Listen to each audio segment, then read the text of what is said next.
In this session, what we will be going through is number one, introduction to IMDG code, then marks, labels, placards, and dangerous goods declaration, importance of all these points, and consequences if we do not follow these procedures. Now, dangerous goods are those cargoes which have their inherent nature to cause harm to living things, property, and environment. Some of the examples are listed here, like paint, acid, bleach, pesticides, etc., including table tennis balls, becomes dangerous goods when transported as cargo because they have inherent nature to cause harm to living things, that is the transport workers, ship staff, and others who come in contact with the cargo, and also may cause harm to the environment. There has been major fires aboard ships in the past 2 years. In fact, 2019 was one of the worst years for liner trade because of major fires. Almost all fires are detected to the cause related to undeclared or misdeclared dangerous goods or poorly packed or poorly consigned dangerous goods. These accidents not only causes huge loss in the economy of the operating company, but also cost lives aboard ships. This is a summary of total casualty and incidents noticed during the year 2018, which was submitted to International Maritime Organization. Now, in this, you can see more than 50% of violation is placarding and marking of CTU, Cargo Transport Unit. Then there is a major issue with documentation, marking, and labeling. So in this 1 hour session, we will be walking through these three crucial things, how it has to be compliant, and which sections of IMDG code deals with these things. IMDG code, International Maritime Dangerous Goods Code, is published by International Maritime Organization. This is a mandatory regulation for transporting dangerous goods in packaged form. As per IMDG code, packaged form means those packages which are authorized by IMDG code. Example, boxes, bags, tank or bulk container, drums, jerry cans, cylinders, etc. IMDG code comes in 2 volumes, volume 1, volume 2, and there is a supplement. Volume 1 contains general provisions, classification, packaging, etc. In volume 1, there is a provision for marking, labeling, and placarding. Also documentation, that is in part 5, which we will be going through. Volume 2 has part 3, dangerous goods list, special provisions, exemptions, and alphabetical index. Supplement, which is used on board ships, contains medical first aid guides, fire and spillage schedule, which is called EMS, and other relevant informations for the ship staff to follow. So generally, the shoreside people do not have to look at supplement, but shoreside people must have volume 1 and volume 2 with them if they are shipping dangerous goods by sea. Dangerous goods are classified into 9 classes. Some of these classes are divided into subdivisions.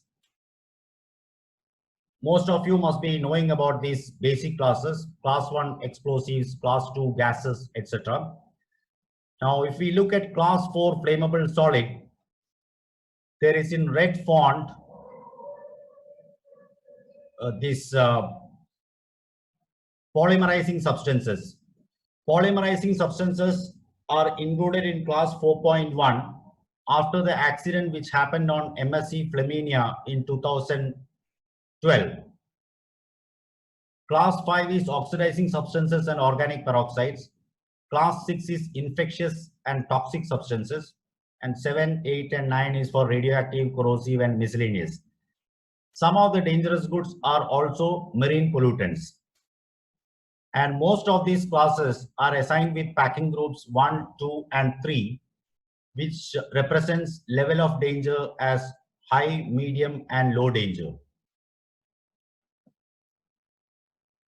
UN numbers and proper shipping name. UN number is the 4-digit number assigned by United Nations experts for dangerous goods transport.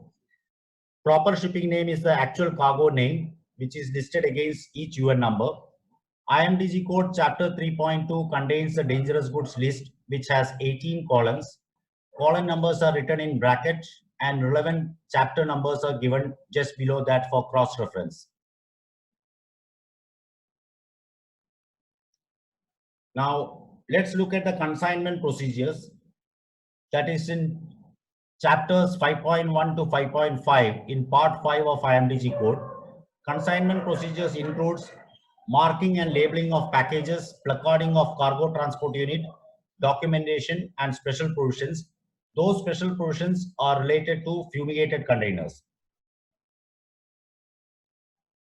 For every cargo which is offered for transport by sea, for the consignment procedure, that is for marks, labels, placards, and documentation, the shipper must look into the dangerous goods list in chapter 3.2 and identify the information from column 1 to column 6. Column 1 to 4 goes as marks and labels on the packages, that is UN number, proper shipping name, class, subsidiary hazard, marine pollutant, and certain special provisions may require additional mark or may dispense a label. In this screen, you can see an example of special provision 274. Now, in this example, there are two cargoes listed. One is UN 1170 ethanol and another is UN 3265. Now, for 3265, there is a special provision 274, which is listed in chapter 3.3. This special provision asks for technical name to supplement the proper shipping name. Now, in this case, the package must bear the technical name also in the mark immediately after proper shipping name within brackets. But for the first package of UN 1170 ethanol, there is no special provision 274, so technical name is not required. The importance of technical name is during fire emergency, spillage emergency, or medical first aid, the people involved must know the actual name of the chemical involved for administering the antidote medicine or selecting the appropriate extinguishing media. Size of marking, IMDG code says the height of the letters UN and 4-digit must be at least 12 mm high on the packages. But if the packages are 30 kg, 30 liters or less, or cylinders with 60 liters and lesser capacity, the size of the UN numbers and letters UN must be at least 6 mm high. Overpack. If we palletize couple of drums or bags on a pallet and shrink wrap it, if the visibility of the marks and labels on the packages are reduced, then outside the shrink wrapping, the shipper must repeat all the marks and labels which are represented on the actual packages inside and further display the word overpack. This height of the letters word overpack must be at least 12 mm high. Intermediate bulk containers having a capacity more than 450 liters, the marks and labels required for the cargo must be displayed on two opposite sides. Marine pollutant. IMDG code identifies a cargo as marine pollutant with symbol P in column 4 of the dangerous goods list, also with symbol P in the alphabetical index in volume 2. So if the cargo is marine pollutant, the packages must display the marine pollutant mark, a dead tree and a dead fish, 100 into 100 mm size. Limited and accepted quantities, which is small packages good things comes in small packages, like certain laboratory chemicals, perfumes, cosmetics, etc. If they are consigned according to chapter 3.4 and 3.5, then they must be marked according to those chapters, like this limited quantity label or mark or accepted quantity marked. Orientation arrows. IMDG code says whenever inner packing containing liquids are placed in an outer packaging, that is combination packing, then the orientation arrows must be displayed on two opposite sides of the package. Also for single packaging fitted with vents. For example, a drum or jerry can with hydrogen peroxide, which will definitely have a vent, then that drum or jerry can must display the orientation arrows, so the packers will not by mistake keep it upside down. Chapter 5.2 of IMDG code lays down the specification of the label as regard to the color, the size, the thickness of the line running from the edge of the label, running inside from the edge of the label, etc. So many a times the shippers make a mistake, like they give an image file to a printer for printing the label. So when the printer prints, the red label may look pink or orangish, which will be in violation to the regulations. Durability of marks and labels. IMDG code says the labels and marks must be such durable that it can survive at least 3 months immersion in seawater. That means if a package is fallen into the sea and retrieved by salvage operators or caught in a fisherman's net or washed ashore to a beach, up to 3 months, the marks and labels shall be still identifiable.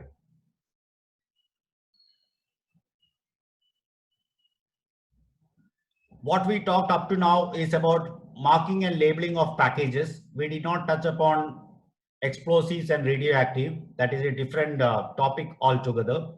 Now let us look at the placarding and marking of cargo transport unit.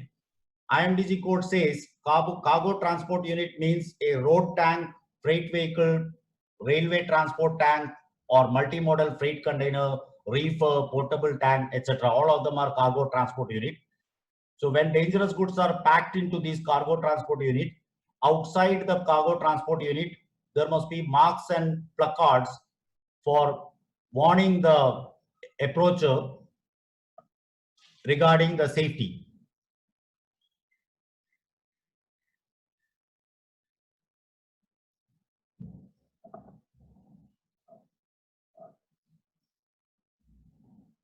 Marking and placarding of cargo transport unit, that is class placard, subsidiary hazard placard, and marine pollutant placard must be displayed on the cargo transport unit. Labels are 100 into 100 mm size, which is affixed on the packages, and placards are 250 into 250 mm size affixed on the cargo transport units. IFDG code says if a container is packed with only one dangerous goods, that is dangerous goods belonging only to one UN number, if the total mass of the cargo is less than 4,000 kg, then only the class, subsidiary hazard, and marine pollutant placards as applicable. But if the container is packed with only one UN number, and the total mass of the cargo is greater than 4,000 kg, then the container must display UN number also. Like in this example, the top container is having one UN number less than 4,000 kg, so only the class placard on all four sides. The bottom container, only one UN number with more than 4,000 kg, so class placard and UN number. Whenever a single cargo is loaded in a container and the mass of that single cargo is greater than 4,000 kg, then the container must display UN number on all four sides. This is a requirement for emergency response people to identify the potential of that single cargo depending on the mass and to decide any specific methods for spillage control and firefighting. UN number display on the container can be within the placard or on a separate orange panel. There is a requirement for the length, width and height of the orange panel. The black border must be 10 mm thickness, and the UN numbers in black digit shall not be lesser than 65 mm.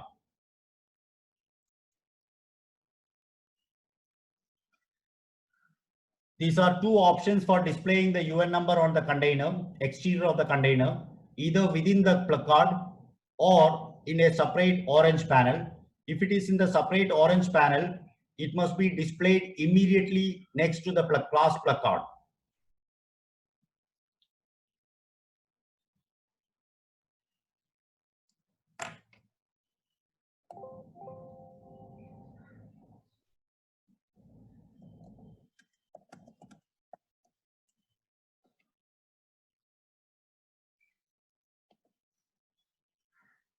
Marking and placarding of cargo transport tank container. Now, tank is having a different requirement for marking and placarding apart from the other than when we compare to the box container. For tank container, apart from UN number, class, subsidiary hazard and marine pollutant, tank must also display proper shipping name on two sides of the tank. You may wonder why a captain's image is here who says, I will refuse to load if not marked and placarded according to IMDG code. Why I kept that is to highlight the importance of the master of the vessel. Actually, there are only three people's name which is identified by IMDG code. One is, of course, shipper. Second is packer, who packs the container. And third is the lord of all, that is master of the vessel. According to the SOLAS and MARPOL conventions of International Maritime Organization, master is not supposed to load any cargo, any dangerous goods which is not in accordance with IMDG code. Now, marking of proper shipping name on the tank. Proper shipping name must be in black digits on a contrasting background. Mostly people use it white background and the black, not digit, black characters. It must be at least 65 mm high on both sides of the tank. Fumigated cargo transport unit. When a container is fumigated, that container must display the fumigation warning signs on the door of the container. And this warning sign must not be removed unless the container is devanned or unloaded from the cargo is unloaded from the container. Supposing if the fumigated container is not fumigation in transit, that means before loading the container is ventilated, then ventilation date must be displayed on the fumigation warning sign, but still the warning sign must not be removed. The warning sign must be there till the consignee unloads the cargo, because even after ventilation, there may be chances little bit trace of fumigant toxic gas is present in the container. So this warning sign is a warning for all those who approach the container, like a custom officer or the unpacker or whoever opens the container, a warning that this container was fumigated or is under fumigation. Approach with caution. Expendable refrigerants. Some shippers use dry ice or liquid nitrogen inside a box container for preventing the cargo to getting exposed to higher temperature, in which case there will be lesser oxygen inside the container, which is called oxygen depleted atmosphere. IMDG code chapter 7.3 use of containers for transport warns the users that there can be two different types of atmosphere inside the container. One is oxygen enriched atmosphere, another is oxygen depleted atmosphere. So when dry ice or liquid nitrogen is used as a coolant, the door of the container must display this warning sign, warning the approachers or the users that there may be lesser oxygen inside the container It must be thoroughly ventilated before entering. Durability of marks and placards. Don't be shocked about these images. These are supposed to be actual placards affixed by shippers, like printing in a normal A4 sheet, putting in a polythene cover and sticking with sellotape on the exterior of the container.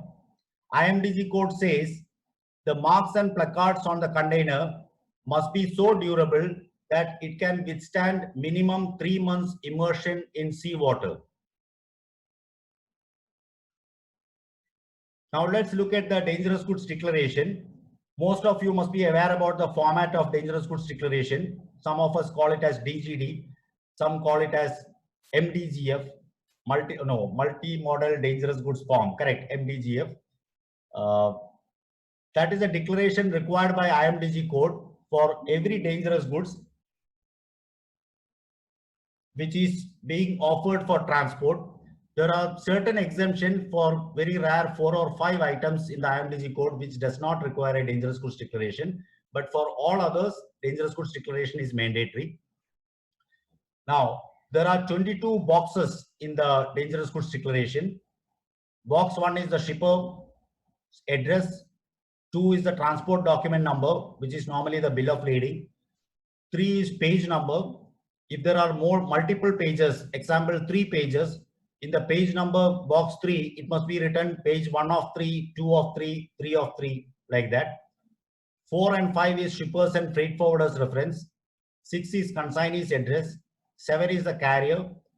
8 is only applicable if the dangerous goods are transported by air. 9 is for additional handling information.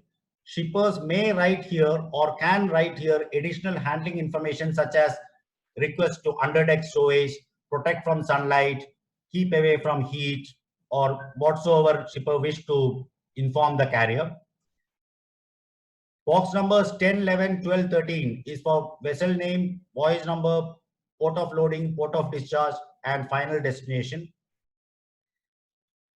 Box number 14, shipper must declare dangerous goods description, types of and quantity of types of packages and total quantity of dangerous goods, and whatever information required to supplement the proper shipping name.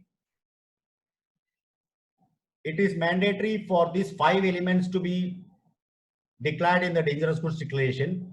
All 5 elements may not be there for all dangerous goods, but every dangerous goods does have first 3 information, that is UN number, proper shipping name, and primary hazard class.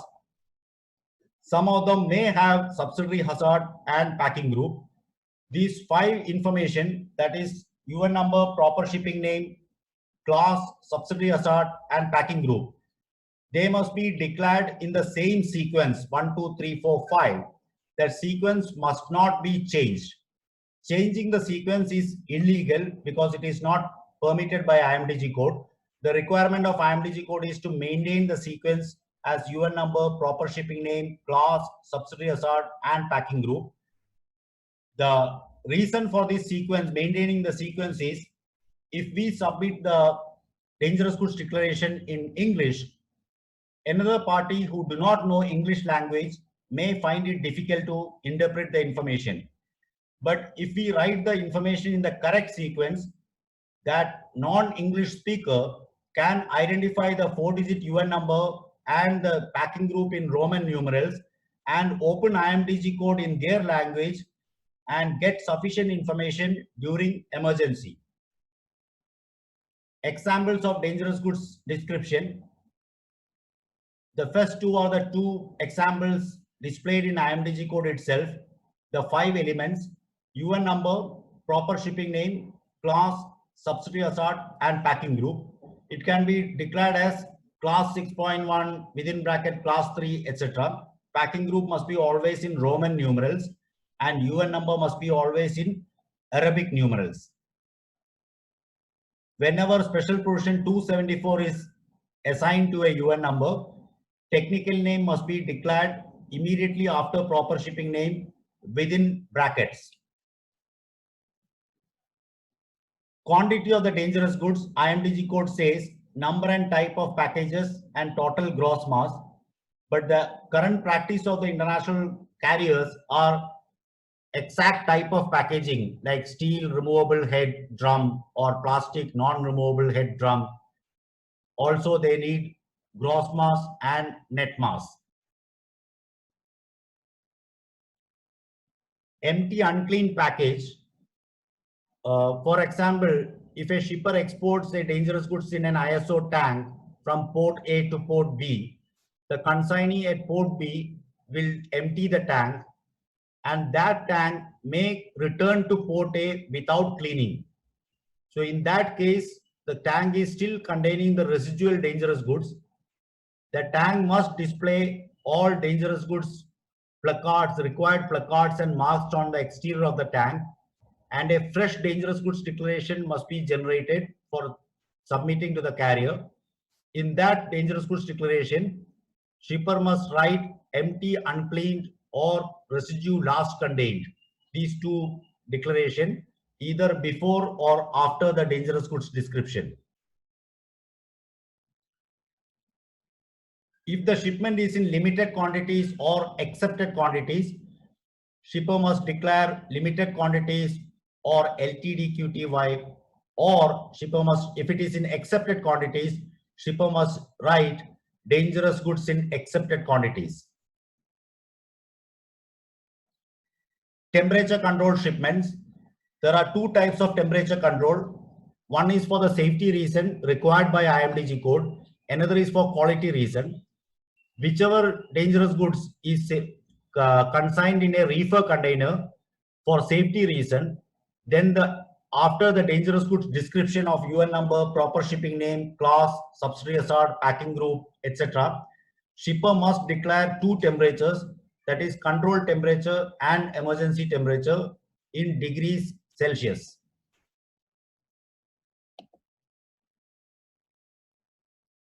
Emergency response procedures for ships carrying dangerous goods, that is the EMS guide, which is published in the supplement of IMDG code. IMDG code does not ask the shipper to declare EMS code in the dangerous goods declaration, but most of the carriers do ask the shipper to fill up the EMS code in the dangerous goods declaration. And shipper is supposed to know where to find the EMS code for each UN number what he is shipping. EMS code is already printed in the IMDG code column 15 in the dangerous goods list in chapter 3.2. Supposing if the shipper with his knowledge about the properties of the cargo has the knowledge that it must be dealt in fire and spillage in a different way, then shipper can change the EMS code and advise the carrier. Emergency response telephone number is not required by IMDG code, but required by certain countries for their internal road, rail, and other modes of transport within that country. For example, Canada, US, Australia, Thailand, I believe China also these days require emergency response telephone number. This telephone number, whatever telephone number is declared as emergency response telephone number on the dangerous goods declaration, must be a telephone number which is answered any time of the day, that is 24 hours, any time when the call comes. And the person who answers the call must have sufficient knowledge to advise in case if the cargo is involved in fire, spillage, or any medical first aid due to exposure to the cargo. Box number 20 and 22 is for packer and shipper. When we say packer, that is a person who packs the container. In the industry, we call it as stuffing of the container. I would suggest that stop using the term stuffing, because when we are traveling, we do not stuff our suitcase, but we pack our suitcase. The dangerous goods or non-dangerous goods, they must be packed in the container, secured in the container, in the recommended way, guidelines, especially by CTU code published by International Maritime Organization, International Labour Organization, and United Nations Economic Commission for Europe. for the safety of the cargo transport unit, and for the safety of the transport workers. So for a dry container, whoever involved in packing of the container must sign in box number 20 and the shipper must sign in box number 22. IMDG code says, in case if the dangerous goods declaration is electronically generated, instead of the signature, the shipper's name in capital letters is acceptable. So that means for electronic dangerous goods declaration, shipper's signature can be replaced with shipper's name in capital letters. Continuation page.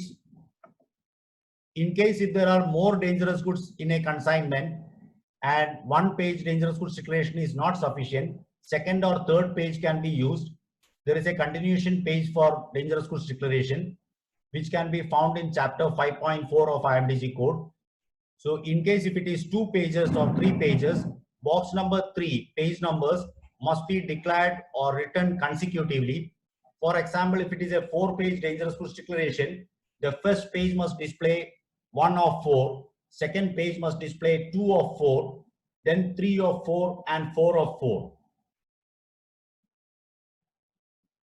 Responsibilities in dangerous goods consignment. Shipper is responsible for marks and labels on the packages. Shipper and packer of a dry container or ISO tank container is responsible for placards and marks on the cargo transport unit. Shipper is responsible for dangerous goods declaration and packing certificate if the shipper himself or herself is the packer. Or if it is a dock stuffed container, the packer is responsible for the packing certificate. Marks, labels, placards, and declaration. These are very important thing because once we close the box, nobody knows what is inside the box. The entire information related to dangerous goods is conveyed through dangerous goods declaration.